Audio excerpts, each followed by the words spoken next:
धार्मिक यात्रा करने के बाद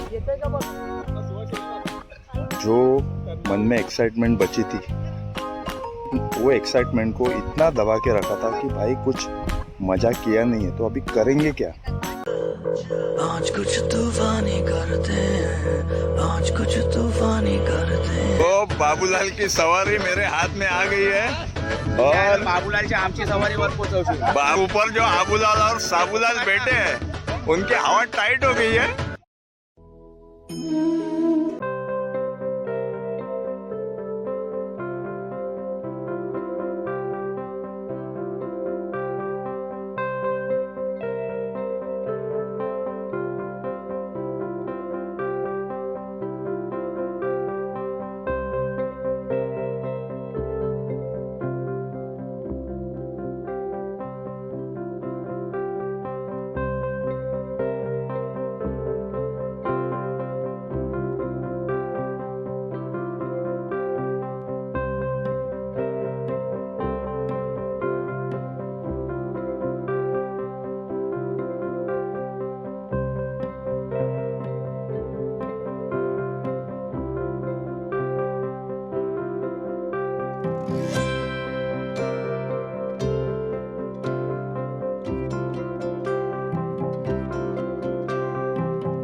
जय जय राम कृष्ण हरी, जय राम कृष्ण हरी, जय जय राम, जय जय राम कृष्ण हरी, जय जय राम कृष्ण हरी, जय जय राम कृष्ण हरी, जय जय राम कृष्ण हरी, जय जय राम कृष्ण हरी, जय जय राम कृष्ण हरी।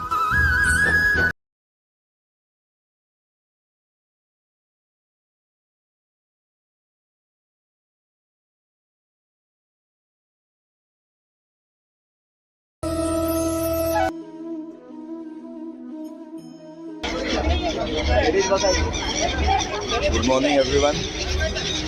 आप मेरे पीछे देख रहे हो हमारा जो आइडेंटिफिकेशन है, उस आइडेंटिफिकेशन के साथ हमारी यात्रा के ये सभी यात्री अब निकलेंगे बेट द्वारका की ओर। तो चलिए, बेट द्वारका की ये सफ़र पूरा समुंदर में हम करते हैं और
की भव्य मूर्ति आप देख रहे हो, तकरीबन 100 फीट इसकी हाइट है।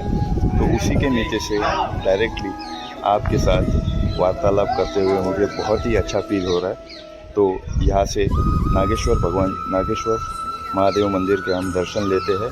और मैं आपको ज़रूर बताना चाहूँगा कि ये 12 ज्योतिर्लिंगों में से एक ज्योतिर्लिंग है जो नागेश्वर महादेव मंदिर के नाम से जाना जाता है। तो चलिए शिव भगवान जी के दर्शन लेते हैं और एक ही अट्रैक्टिव प्लेस के तरफ बढ़ते हैं। तो चलिए चलते हैं। ओम साई।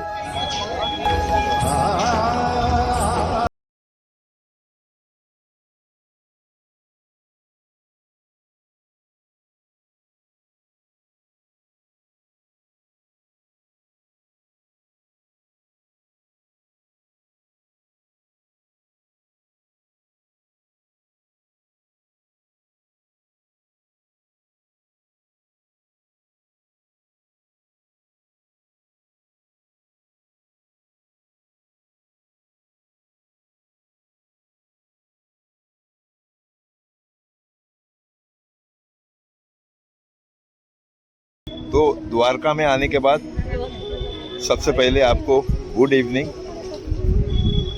मेरे साथ मेरे हमदम जो हमेशा रहते हैं, उनमें से ये सबसे करीबी मेरे दोस्त, मेरे सब कुछ, मेरे मेंटोर मैं बोलना चाहूँगा।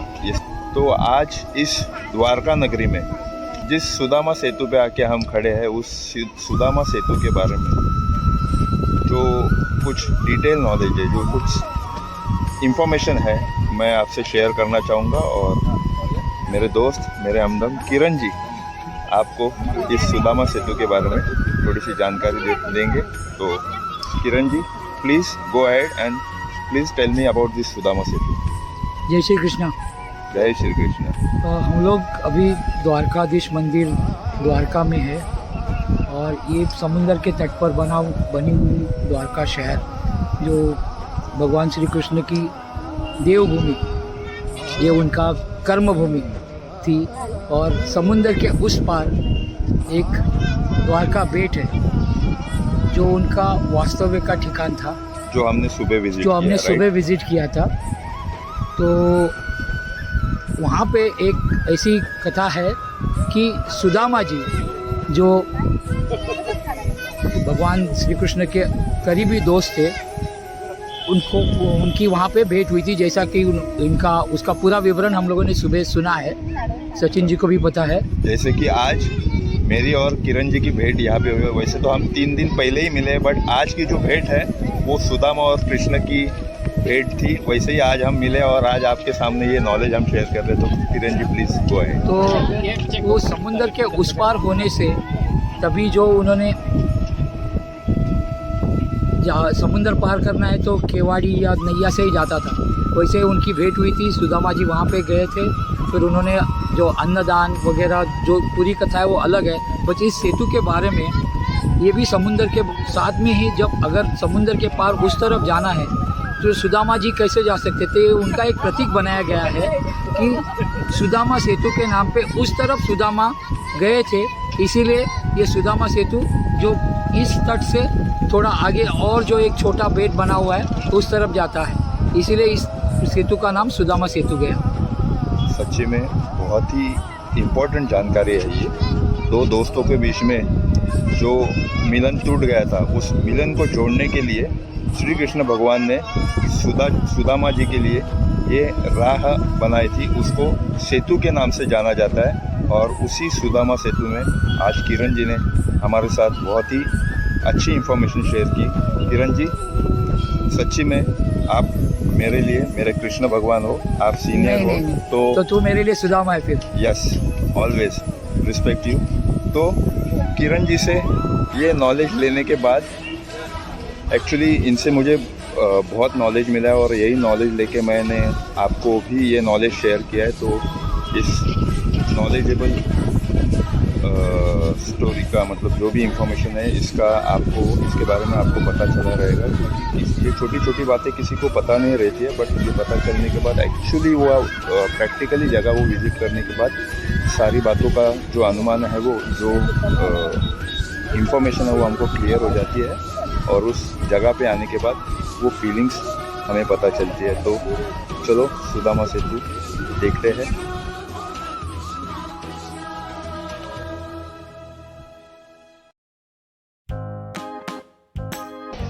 तो मैं आया हूँ सागर भाई के पास। सागर भाई, आपके ऊँट का नाम क्या है? बाबूलाल। बाबूलाल है। बाबूलाल को आवाज दो जरा। बाबूलाल। बाबूलाल क्या करेगा अभी? हमारे ये दो भाई लोग हैं, ये भाई लोग को घुमा के लाएगा। हाँ, किधर घुमा के लाएगा? समुद्र से रिटर्न। समुंदर से। समुंदर में क्या क्या घुमाएगा? समुद्र फोटो वीडियो बना के रिटर्न। फोटो वीडियो बना के रिटर्न। अच्छा ठीक है, बाबूलाल को आवाज दो और उठाओ। चलो बाबूलाल भाई। तो मेरे दो भाई बाबूलाल के साथ बैठे हैं और सागर भाई इधर खड़े हैं। सागर भाई आवाज देंगे, बाबूलाल उठेंगे और सीधा पलट छूटेंगे उधर बीच की ओर। पलट मतलब सीधा भाग जाएंगे बीच की ओर। तो उस राइड का ये लोग मजा लेंगे।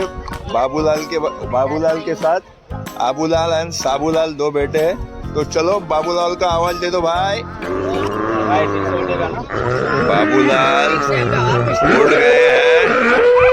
अरे बाबा, और ये बाबूलाल निकल पड़े।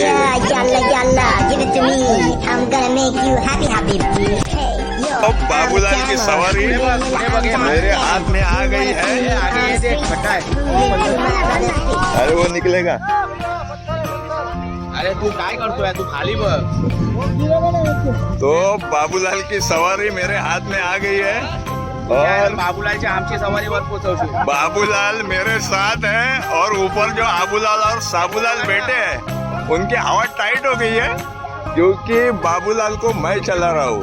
ये भाई ये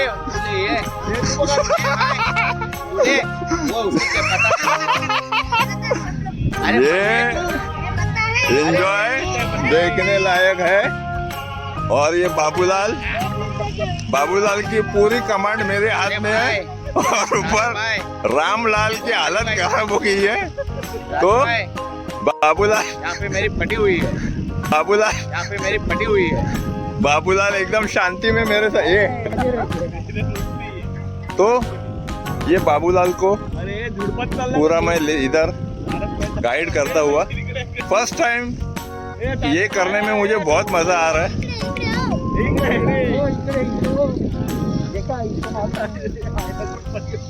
ये काम मुझे बहुत अच्छा लगने लगा है। बहुत अच्छी कमाई है इसमें।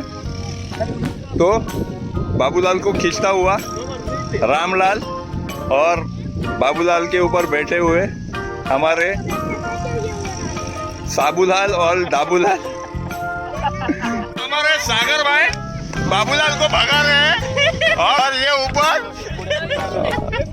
और ये हमारे रामलाल की हालत। सागर भगाओ। पैसा चाहिए कि नहीं चाहिए? पैसा कोई नहीं देगा, याद रख. पैसा मैं देगा, 200 रुपए देता है। भगा। धार्मिक यात्रा करने के बाद जो मन में एक्साइटमेंट बची थी वो एक्साइटमेंट को इतना दबा के रखा था कि भाई कुछ मजा किया नहीं है तो अभी करेंगे क्या। बट आज द्वारका में आके हमारी यात्रा समाप्त होने वाली है। तो उसके पहले थोड़ा टाइम मिला है हमें। तो द्वारका में बहुत ही अच्छा बीच है, आप देख रहे हो मेरे पीछे पूरा ओपन बीच है ये। और इस ओपन बीच में आज वीकडे होने की वजह से ज़्यादा भीड़ नहीं है। हमारा ही ग्रुप है, ग्रुप के कुछ लोग स्प्लिट हो गए हैं पूरी द्वारका में। तो पहले हम आ गए बीच पे, सनसेट देखना था, देख लिया। और अभी थोड़ा बहुत मजाक मस्ती चल रहा है वो आप देख ही रहे हो। आपको भी मैं इंसिस्ट करूँगा, मैं रिक्वेस्ट करूँगा इन यात्रा में अपने आप को इन्वॉल्व करो। अगर आप किसी ग्रुप के साथ नहीं जा सकते हो तो इंडिविजुअली ये यात्रा का प्लानिंग करो। मेरे द्वारा जो कुछ भी इंफॉर्मेशन आपको मिल रही है उसका यूज़ करो और ऐसी पावन पवित्र जगह पे विज़िट करो। वो सारी खुशहाली, वो सारी शांति, जो पीस है वो आपको इन्हीं तीर्थ स्थानों पे आके मिलेगा।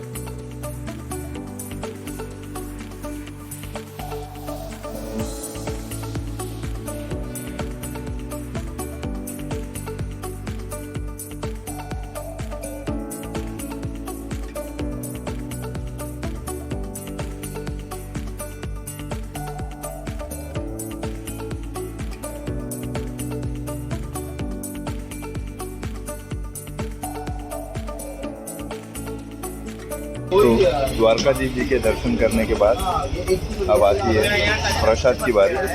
बताया कि द्वारका में एक तो द्वारकाधीश जी फेमस है और दूसरा प्रसाद, उनका जो प्रसाद है वो प्रसाद में जो स्वीट्स बनते हैं वहाँ पे ये बजरंग स्वीट्स फेमस है और बजरंग स्वीट्स में मनोज जी फेमस है। तो मनोज जी हमें इस स्वीट्स की स्पेशलिटी बताएंगे, तो चलो सुनते हैं और एंजॉय करते हैं। हमारी दुकान का सबसे बेस्ट आइटम होता है बाजू वाला मठरी, वो 5 आइटम से बनता है और बेस्ट क्वालिटी में बनता है। और एक ब्राउन वाला कंदी पेड़ा, ये 2 आइटम हमारी दुकान का सबसे बेस्ट होता है और ज़्यादा दिन रहता है। ये हमारे द्वारका का सबसे बेस्ट क्वालिटी है पेड़ा में। मनोज जी ये पूछना था कि हर एक स्वीट्स का जो बोलते हैं ना कि हम यहाँ से लेके जाएंगे तो वो उसका शेल्फ लाइफ कितना होता है? मतलब हम मतलब पेड़ा तो 15 डेज रहेगा, वो तो पक्का है। और जो सूखा आइटम है वो तो 1 मंथ का गारंटी पूरा। ओके। हम गारंटी के साथ देते हैं, खराब हो जाए तो गूगल पे रिटर्न भी कर देते हैं। क्या बात ऐसा है। हमारा क्वालिटी है। और डिस्काउंट के बारे में आपने नहीं। अभी एक कस्टमर को बोला था डिस्काउंट में 1 किलो पेड़ा इधर खा के जाना। हाँ, इधर खा के जाओ पेड़ा, मतलब ले जाने नहीं दूंगा, इधर खिला दूंगा। बाकी ऐसा हमारा सिस्टम है और डिस्काउंट। ये वही तुम्हारा डिस्काउंट है। बिजनेस पॉलिसी है वो मनोज जी से सीखनी चाहिए कि डिस्काउंट मिलेगा। 1 किलो पेड़े का कॉस्ट है तकरीबन 400 रुपया से लेके 800 रुपये तक। वो 1 किलो पेड़ा आप यहाँ पे खाओ, वही आपका डिस्काउंट है। बट डिस्काउंट नहीं मिलेगा, एक्चुअली गारंटेड स्वीट्स ये प्रोवाइड करते हैं। तो वो इतने कॉन्फिडेंट है कि मेरे स्वीट्स वो डिस्काउंट से भी कहीं बेहतर है। तो डिस्काउंट यहाँ पे चाहिए तो आप खा के जाओ, हर चीज़ खा के जाओ। मनोज भाई खुशी खुशी खिलाएंगे। ये खुशी खुशी स्माइल के साथ मनोज जी फिर मिलते हैं। फिर एक बार आऊँगा फैमिली के साथ और आपकी स्वीट्स की तारीफ ज़रूर करूँगा। ऑलरेडी खा के सैंपल्स खा के बहुत पेट कर रहे हैं, तो थोड़ा बहुत ले लिया हमने। थोड़ा बहुत मतलब ज़्यादा ही ले लिया, तो ये सारी शॉपिंग हो गई है। तो मनोज जी चलो, जय Shri Krishna. Thank you. Keep on dreaming. Say Om Sai Ram. Thank you.